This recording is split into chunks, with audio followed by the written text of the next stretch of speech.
on pretty much all throughout the growing season. Now, I'm sorry?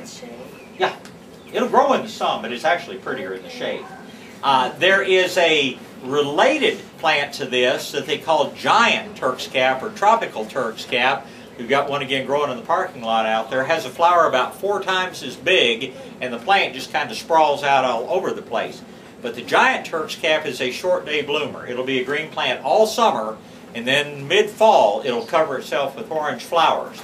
I like things that give you bloom over a longer period of time, and your regular Turk's cap in any color will give you blooms over a long season. Yes, sir? Do you know if it has any medicinal qualities? Not that I'm aware of. Anybody know of any? Malvaviscus is its botanical name, and I don't know about medicinal qualities. Okay, other things for the shade in the way of perennials. Plant this plant only if you really like it. Mexican petunia, Ruellia. And if you plant this plant, you'll move to get away from it if you decide you don't like it, because you'll never get rid of it otherwise. It spreads from seeds, it spreads from little divisions off the plant. I think it spreads by spontaneous generation once it decides it likes it. This is the so-called dwarf Ruellia. Katy Ruellia is another name for it.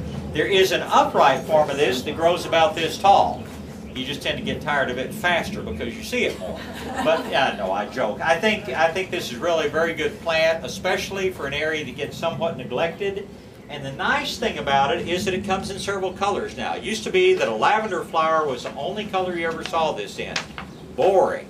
But plant this along with the pink form, and the pink form is quite pretty. And you plant that lavender and pink together, and it's very, very eye-catching. I'm not fond of the white form. The white form, the blooms don't fall off. They turn brown and they stay in place. And it always looks like it's covered with dead flowers, which is what it is. So anyway, plant it if you like it. But the other colors are much more self-cleaning, and if you're looking again for a plant that is pretty much indestructible, the so-called Mexican petunia or the this form of Ruellia would be a very good choice. Would the orange oil and vinegar get rid of some of the small ones? You'll kill the foliage off and it'll come back out. I did find a way to kill it. Can you say grubbing hoe? That's how I do it. A bamboo will kill it. Well, bamboo will choke it out. What do you do about the bamboo? I can tell you one other way that you'll greatly limit its growth. Visit these folks right over here and see if they have a lab, or see if they have a Great Dane, or see if they have a pretty good sized dog, and they can trample it to the point that it won't come back. But it is, let's just say, it is a very hardy perennial. Another interesting group of plants are the Kufias. Maybe I ought to talk about this one first. This is a Ruellia and is closely kin to Mexican petunia, except that it's not nearly so vigorous or invasive. But anyway, if you're looking for a pretty plant, this is they call it red Ruellia. I believe they call this variety Raging Cajun. Probably came out of Louisiana, would be my guess as to where the name came from, because I don't think I've known any Cajuns that look like this. But maybe after enough to drink, perhaps. But anyway, the red Ruellia, again, for lots of color in bright shade, is a good plant and really doesn't have many problems. You don't want to keep it too wet, and it may suffer a little bit more freeze damage. But it is one of the Ruellias that maintains itself in a little bit nicer fashion than something like the Mexican petunia. Does it come in purple? Not that one. No, just red, or orange red. Okay, while we're on salvias, I guess really ought to mention this. This is a salvia that can almost get to be a weed. This is the red form of Salvia coccinea, or the so-called tropical sage. There are several different new red ones out there. This is probably the one they call Lady in Red. There's another one that gets a little bit bigger they call Forest Fire. And these things are manageable. However, it comes in a pink form. And don't plant the pink form unless you like pink, because you'll plant it here and it'll come up over there and over there and over there, and pretty soon you'll have it everywhere. But the red form is much easier to contain, and there's a pure white form that looks just like this. And again, they're pretty mixed together. They're pretty, gosh, they're pretty a lot of different areas.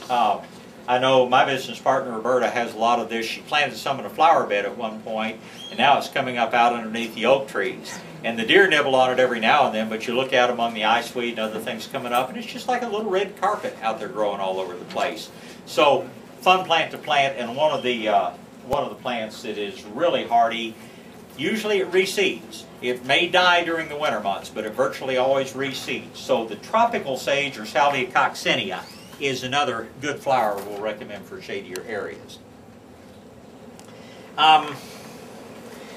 One or two more flowering things. Mexican petunia, Mexican ruellia,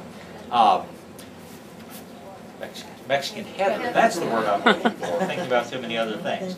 Mexican heather. This variety is actually one they call Allison. And again, it is a, I don't think we have any of the other forms. There is a pink form of this and a white form as well. Neither of them have as pretty a flower as this selection of the purple one does. But woody, low-growing plant. It may freeze back to some extent in the winter months. We have not had a cold enough winter to kill it in several years. If you mulch it, it will virtually always come back. This is one plant, though, I'll tell you, if you're going to plant it, give it some extra fertilizer. If you don't give it enough iron, the foliage gets kind of anemic looking. But if you're looking for a kind of a woody, bushy, low-growing plant with pretty flowers, small flowers, Mexican heather really is an excellent plant for the shade. Other nice thing about it, it is commonly available in 4-inch pots, which means you can plant a lot of it without having to spend a lot of money. And just a good choice for shade. Yes? How much sun will that tolerate?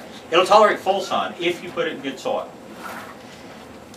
How much sun many plants will tolerate. Now some things like the Acuba, this will not tolerate sun. It'll just burn up. So will the Aspidistra. Some people make the mistake of planting this like under a pecan tree.